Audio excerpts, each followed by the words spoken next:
Members of the jury, we are now going to have final summations or final arguments by the attorneys.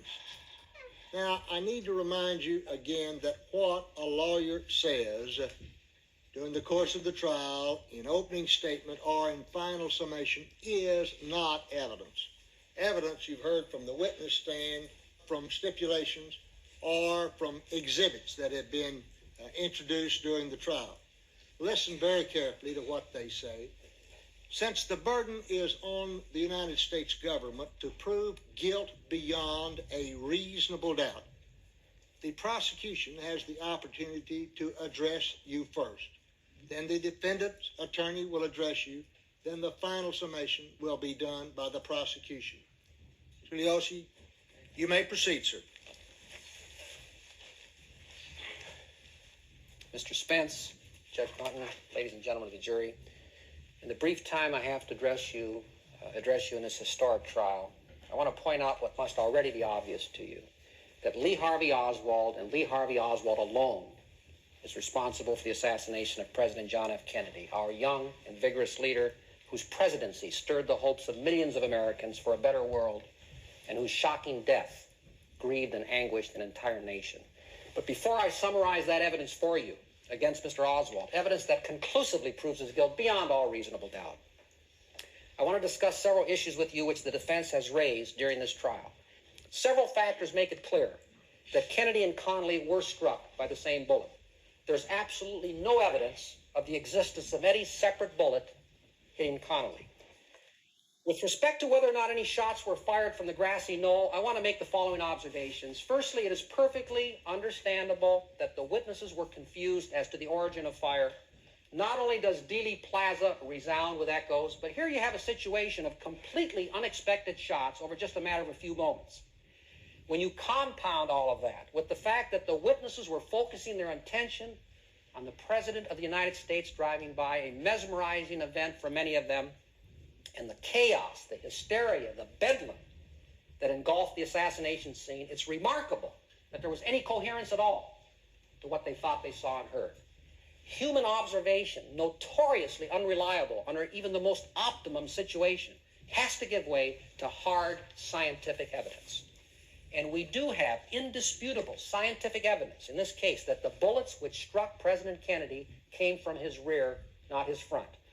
If either of the two bullets that struck President Kennedy came from the front, why weren't there any entrance wounds to the front of the president's body, nor any exit wounds to the rear of his body?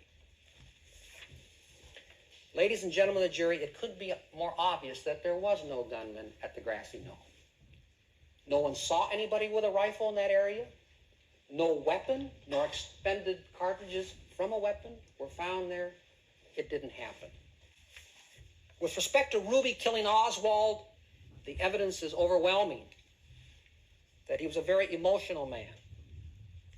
When we couple the fact that Ruby cared deeply for Kennedy with the fact that he probably thought that he would be viewed as a hero, Ruby's killing of Oswald has all the earmarks of a very personal killing, completely devoid of any outside influence. In the short time I have left, I want to summarize the evidence of guilt against Mr. Oswald. Ladies and gentlemen of the jury, within minutes of the assassination, a 6.5 millimeter Mannlicher Carcano rifle, serial number C-2766, was found on the 6th floor of the book depository building. Oswald ordered the rifle under the name A. Hedel. We know that.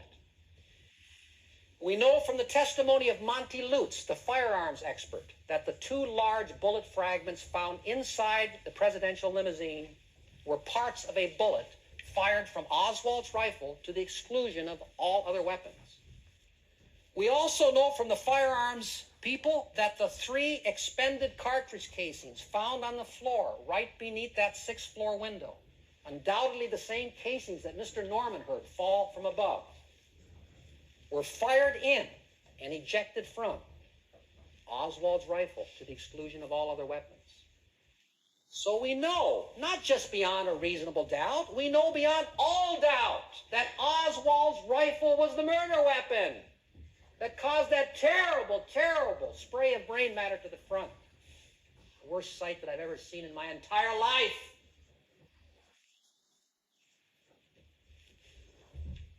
And it's obvious that Oswald carried that rifle into the building that day in that large brown paper bag. It couldn't be more obvious. As far as Mr. Fraser's testimony about Oswald carrying the bag under his armpit, he conceded he never paid close attention to just how Oswald was carrying that bag. He didn't have any reason to.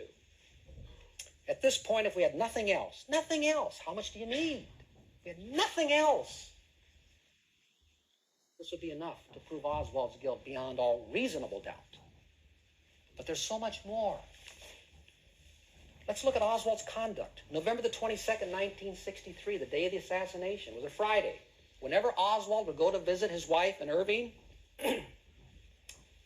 go on a Friday evening, come back on a Monday morning.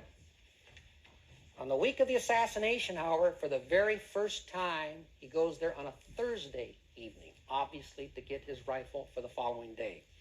After the assassination, all the other employees of the book depository building return to work. There's a roll call. They're accounted for, not Oswald. He takes off. The only employee who leaves the building. Just 45 minutes after the assassination, out of the 500,000 or so people in Dallas, Lee Harvey Oswald is the one out of those 500,000 people who just happens to murder Officer J.D. Tippit. Oswald's responsibility for President Kennedy's assassination explains why he was driven to murder Officer Tippit. The murder bore the signature of a man in desperate flight from some awful deed. What other reason under the moon would he have had to kill Officer Tippit?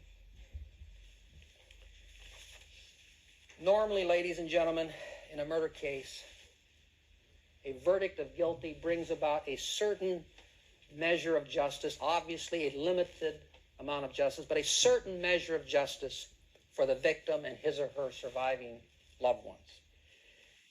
But here, the effect of this assassination went far beyond President Kennedy and his family. This was an enormous offense against the American people, and no justice could ever be achieved. I respectfully ask you to return a swift verdict of guilty against Lee Harvey Oswald, simply because it is the only verdict that is consistent with the evidence which conclusively proves Oswald's guilt beyond all reasonable doubt.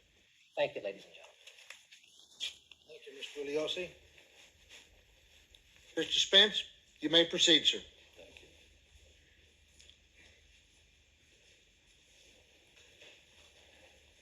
Court, please. Proceed. Mr. Bugliosi. My partner, Eddie, thank you. Ladies and gentlemen of the jury, thank you. I have been doing this a long time, and I have to swear to you something that I think some of you will find hard to believe, and that is that I never start a final argument in a case like this without my belly just going lickety-split. And I wonder if I can do my job right. And as I began to think about what I was going to say to you folks this evening, as a matter of fact, just a few minutes ago, I began to wonder what it would be if Lee were here. What would he say to me? I think I know what Lee would say. I think he would say, "I'm scared, Mr. Spence." I think he'd say, I can't explain a lot of these things. I think he would say, I don't know what to do. And I think he would look to me for some answers and for some reassurance. And maybe I would say to him, Lee, I might say, Lee, You know, when they charge you, that doesn't mean you're guilty in this country. You know, there's got to be 12 good men and true find that you're guilty beyond a reasonable doubt. I'm going to ask you to do just one thing. Lee, just trust the jury. Now, I want to tell you something else that I might say to Lee under those circumstances. I might say, Lee, you know, in this country we have great rights. This jury, those rights are as important to every member of this jury as they are to you.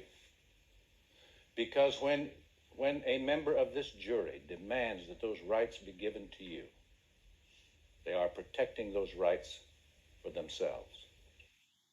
Indeed, the defendant, that's you, Lee, is presumed by the law to be innocent. He has no burden to prove anything.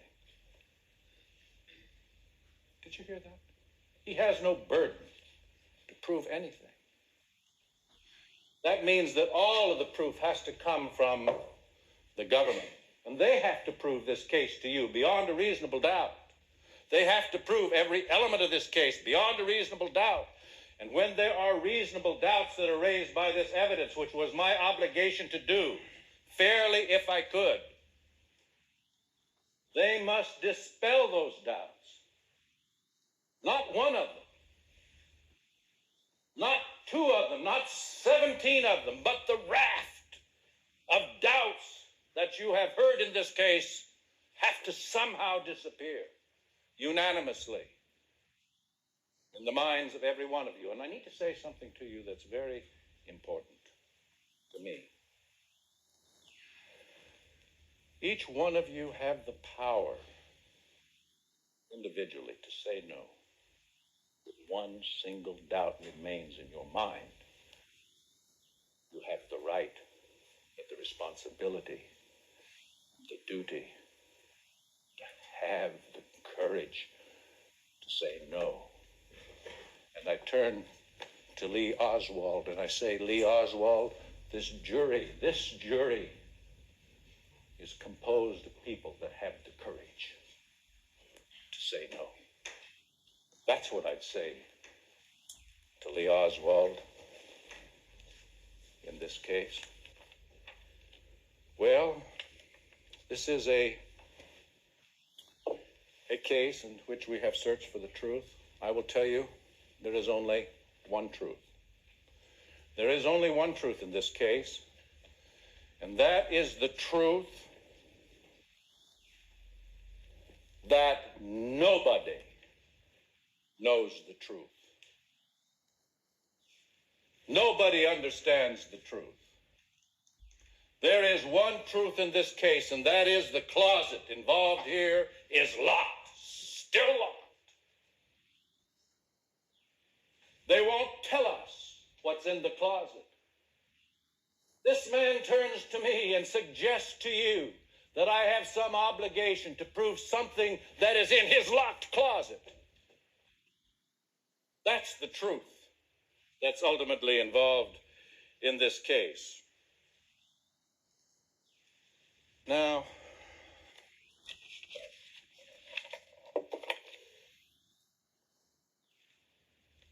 I would like to talk to you about some very interesting coincidences. Is it just a coincidence that Mrs. Payne was the head of the East-West Committee? A committee trying to establish relationships purportedly between people in Russia and people in the United States? Is it just a coincidence that the gun that was found purportedly in her garage is the gun that killed the president? Is it just a coincidence that a letter was left by her typewriter for everybody to see, which said something about a letter addressed to the Russian embassy and supposedly written by my client? Is it just a coincidence that the job, hear it please, is it just a coincidence that the job that put Lee Harvey Oswald in the bookstore was a job that Mrs. Payne got for him? What about it, Lee? I wish you could tell us. I wish you could explain to us whether those are just coincidences. Please, there are some other coincidences that I'd like to talk to you about. I think about Hosty. Is it just a coincidence that after his death, and just a few days after his death, Lee's death, that Mr. Hosty destroys at the direction of the FBI a note that Lee had written to the FBI? What did the note really say? Why was it destroyed? I mean, is that all just a coincidence? What are the mathematical probabilities of all of that just occurring in that fashion? You know, is it just a coincidence that the FBI said to Mr. Hosty to destroy your notes? You know, if I destroyed evidence, this judge found out that I destroyed evidence in this case. If I destroyed one little evidence, you know what would happen to me? I would be in jail. I would be in jail so quick and for so long, and I would never get out of jail.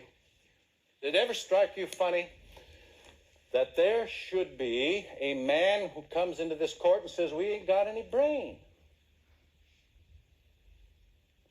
I mean, this is America. This is the FBI. This is the National Archives. This is the greatest murder trial in the world. I'll tell you this much, if one of us was charged with murder, and the most important piece of evidence in the whole trial was gone. And it was evidence that we needed to prove our innocence. We needed it to prove our innocence, and it was gone. Not one piece, but piece after piece of evidence that was necessary for us to prove our evidence was gone. What would we say? We would say, what has happened to this country, wouldn't we? We would say, what kind of a procedure is this? We would say, what kind of a judicial system is this? We would say, what's going on with the FBI? We would say, what is going on in this case?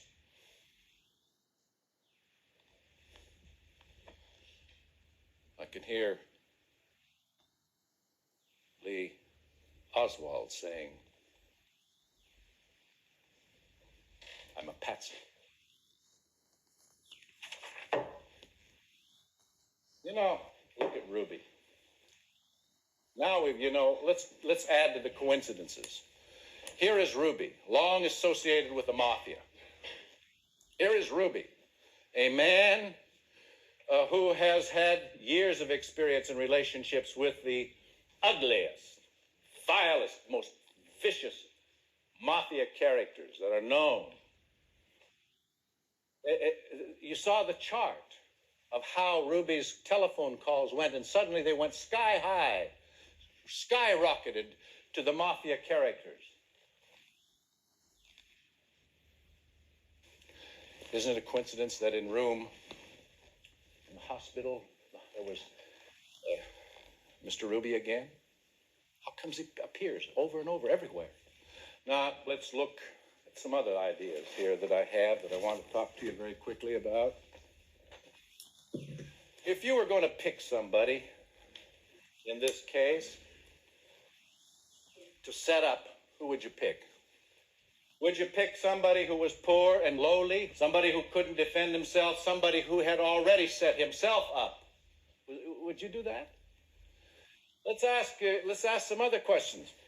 If you were going to kill the president and you wanted to escape, would you take 3 seconds or 1 second to pick up the 3 shells and leave? Was that what you would do? Or would you just leave them there so they could now tie them into the gun with respect to the hiding of the gun, would you have figured out some place to hide the gun, or would you just leave it out there almost in plain sight? Would you have shot the president from the place where you work? I mean, if you're going to shoot somebody, do you go down and plan the shooting so that you do it from your work and you don't have an escape? You can't drive a car? There's nobody to take you out of there? Is that what you would do? Or was he, as he said, a patsy? And so, where is the evidence beyond a reasonable doubt that Lee Harvey Oswald was even there at the bookstore on the 6th floor when the president was shot? Much less that he was involved knowingly in any conspiracy to kill our beloved president. Where is the evidence? Now, ladies and gentlemen,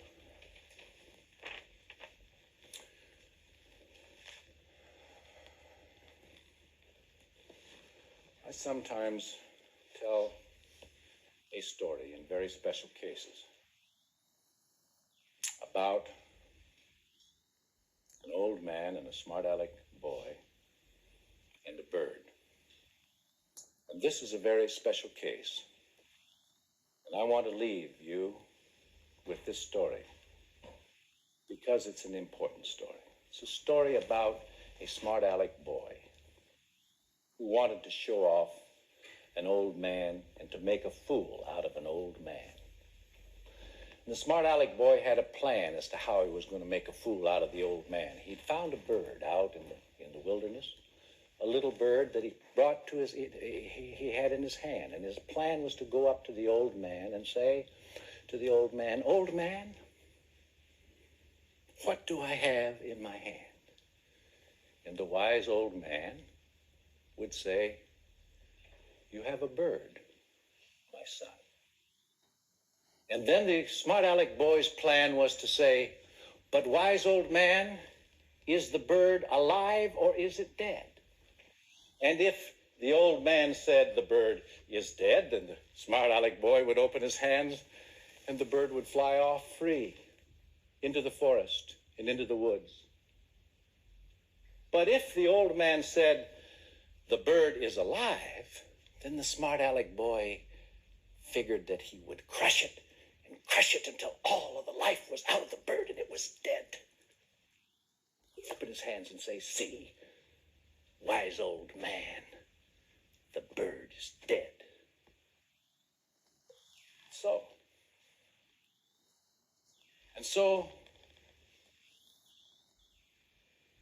the smart-aleck boy went to the old man and he said, "Old man, what do I have in my hands?" And the old man said, "You have a bird, my son." He said, "Old man, is the bird alive or is it dead?" And the old man said, "The bird is in your hands, my son."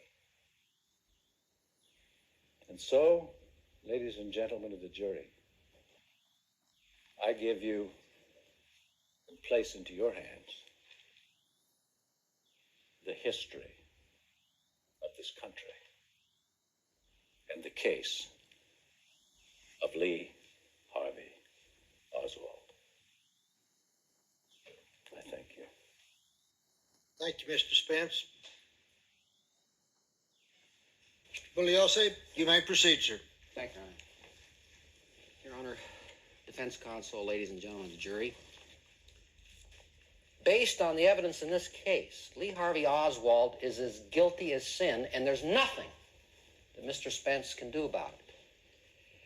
I have yet to see the man who can convince 12 reasonable men and women, as you folks are, that black is white and white is black. Mr. Spence, in his argument to you, no more desired to look at the evidence in this case than one would have a desire to look directly into the noonday sun. And I can't really blame him, because if I were he, I wouldn't want to either. Because there's not one tiny grain of evidence, not one microscopic speck of evidence that anyone other than Lee Harvey Oswald was responsible for the assassination of John F. Kennedy. Mr. Spence did say this. It was kind of a subtle, very clever argument. Took me a while to grasp exactly what he was doing. I think he said this, and if I misrepresent you, sir, I'm sorry, but I think he said that Lee Harvey Oswald was the exact type of person to set up as a patsy. Or worse to that effect, I'm just paraphrasing. A Marxist, a defector to Soviet Russia. Actually, he was the exact type of person to murder the president. And my colleague very cleverly turned it around and said he's the exact type of person to make as a patsy. Let's take a look at Oswald. Can anyone fail to see how utterly and completely crazy this man here was? Utterly and completely nuts, bonkers. One example among many, and you have to be bonkers to commit a presidential murder. You got to be crazy, nuts. One example among many. How many Americans, how many people anywhere in the world defect to the Soviet Union? That alone shows how completely and utterly mentally unhinged this man was. Again, the exact type of person to kill the president. Though he may or may not have had any personal dislike for Kennedy. We don't know that. For all we know, maybe he didn't think Kennedy was that bad a person. Everything is relative in life. However, I think one thing is pretty obvious. Kennedy almost undoubtedly would have represented to Oswald the ultimate quintessential representative. That's the key word, representative, of a society for which he had a grinding contempt. On the issue of conspiracy, Mr. Spence, I'm paraphrasing him. He certainly didn't say who specifically murdered the president, but he certainly implied to you that it was some nebulous, some powerful group. He never put the hat on anyone. He kept the hat on his table here. I thought he was going to put it on someone's head, but he didn't. Some mysterious group, powerful group, murdered the president and framed Lee Harvey Oswald. But he didn't say who these people were. He did say the CIA covered up here. He said the FBI covered up there. In which case, if the FBI and CIA were covering up, they'd be the ones who murdered the president, right? Why doesn't Mr. Spence come right out and say it? Why doesn't he accuse the CIA and the FBI of murdering the president? One thing you can say about Mr. Spence, he's not a shy man. He knows how to exercise his First Amendment freedom of speech, but he doesn't say it because he's very intelligent, very wise. I'll tell you why he doesn't say it. Because he knows that if he said that the FBI murdered the president or the CIA murdered the president, it would sound downright silly. You'd laugh at him. But even though neither the CIA nor organized crime would have any productive motive whatsoever to kill the president, let's make the unwarranted assumption that they did, that they had such a motive, and let's go on and discuss Mr. Spence's next point about Ruby killing Oswald.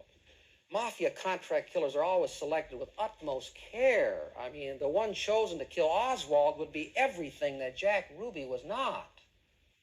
He'd be someone who had a long track record of effectively carrying out murder contracts before for them, and would be a precise, unemotional, businesslike, and above all, tight-lipped killer for hire. The whole notion of sophisticated groups getting, like organized crime and U.S. intelligence, getting Jack Ruby of all people to accomplish a job which, if he talked, would prove fatal to their existence is just downright laughable. When Mr. Spence argued that Oswald was just a patsy and was framed, he conveniently neglected to be specific.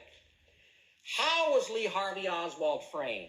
When we look at the mechanics of such a possible conspiracy in this case, how could he have been framed? Let's get into the mechanics. Who was this other gunman who, on the day of the assassination, made his way into the book depository building, carrying a rifle, went up to the 6th floor, shot and killed the president, made his way back down to the 1st floor, and escaped without leaving a trace? How, in fact, if Oswald were innocent, did they get Oswald within 45 minutes of the assassination to murder Officer Tippit? Or was he framed for that murder too? Mr. Spence can't have it both ways. If the people who set Oswald up were so sophisticated to come up with this incredible, elaborate conspiracy. I mean, to the point they had people, according to Mr. Spence, who can superimpose this man's head on someone else's body. Posters down in Mexico City. If they were that bright, why weren't they intelligent enough to know the most obvious thing of all? That you don't attempt to frame a man of questionable marksmanship ability who possesses a $19 mail-order rifle.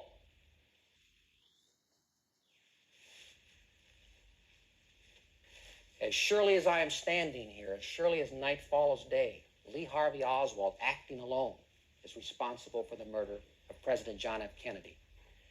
You are 12 reasonable men and women, and that is why I have every confidence that you will confirm this fact for the pages of history by your verdict of guilty.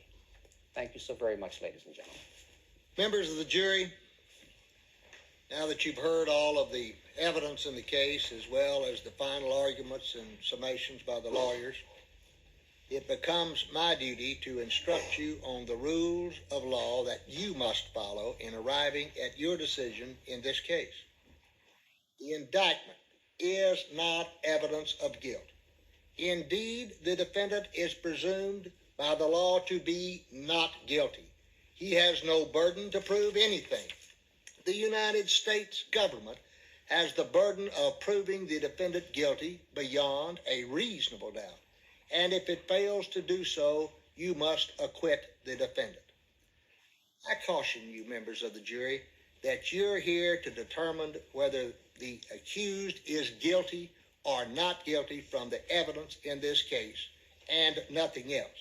Now, the law, as I just mentioned, says that 12 of you will consider your verdict. There are 14 of you in the box.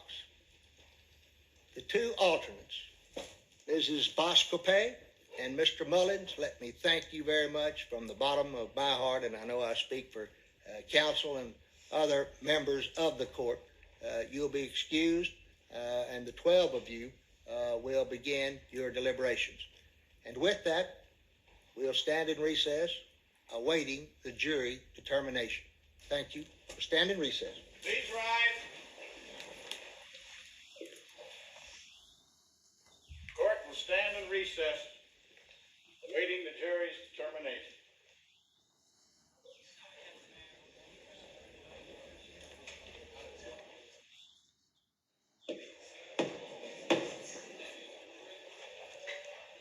Please rise.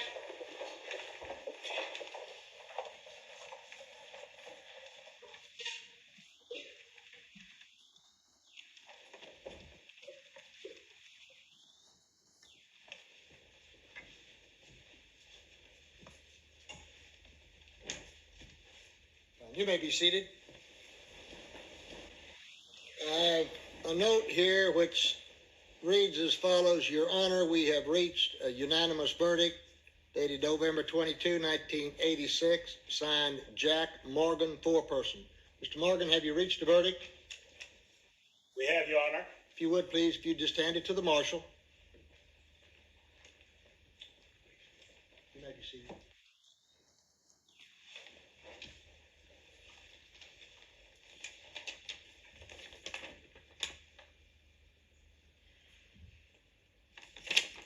Counsel, if you would, please, stand. I'll ask Mr. Nelson, if he would, to please read the verdict. Verdict. We, the jury, find the defendant Lee Harvey Oswald guilty of the offense charged in 1 of the indictment.